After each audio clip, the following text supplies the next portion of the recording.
J'ai travaillé 80 heures par semaine comme serveuse et femme de ménage pour payer son doctorat, et mon mari m'a remercié le soir de son diplôme en me tendant un papier de divorce pour épouser la fille du propriétaire de sa future clinique. Mon nom est Emma. Pendant 7 ans, j'ai mis mes propres rêves de côté pour que Julien devienne le chirurgien qu'il a toujours voulu être. Je payais le loyer, les livres et ses frais d'examen. Mais lors du gala de fin d'études, alors qu'il portait son costume neuf que j'avais acheté avec mes pourboires, il m'a emmené à l'écart. Emma, on n'est plus du même monde maintenant. Ma nouvelle vie de médecin ne colle pas avec une serveuse. Clara me comprend mieux. Il pensait que j'allais pleurer et repartir en silence dans mon petit appartement. Il pensait que j'étais une petite main sans défense. Mais Julien avait oublié que pendant qu'il révisait ses cours de biologie, c'est moi qui gérais ses comptes bancaires et ses dossiers administratifs. Et j'avais découvert qu'il avait triché à son examen final en achetant les réponses à un interne. Au lieu de faire un scandale au gala, j'ai souri. Très bien, Julien, si c'est ce que tu veux.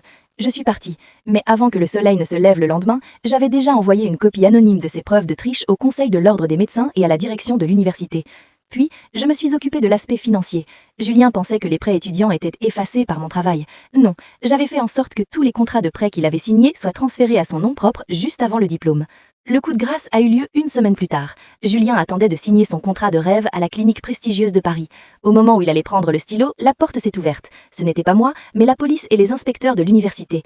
Son diplôme a été suspendu pour fraude. Sa fiancée, Clara, en apprenant qu'il n'était plus le futur chirurgien star, mais un fraudeur endetté de 150 000 euros, l'a quitté en moins de 24 heures. Mon avocat a ensuite lancé une procédure pour enrichissement sans cause.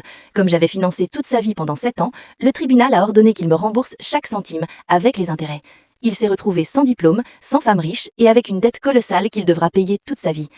Aujourd'hui, j'ai repris mes propres études. Je suis devenue une femme d'affaires respectée et je n'ai plus jamais à servir de café à des ingrats. Julien, il travaille maintenant comme brancardier dans un petit hôpital de province pour essayer de rembourser ce qu'il me doit. On dit que derrière chaque grand homme se cache une femme. Mais ce qu'on oublie de dire, c'est que si vous trahissez cette femme, elle peut transformer votre empire en poussière d'un simple clic. Échec et mat.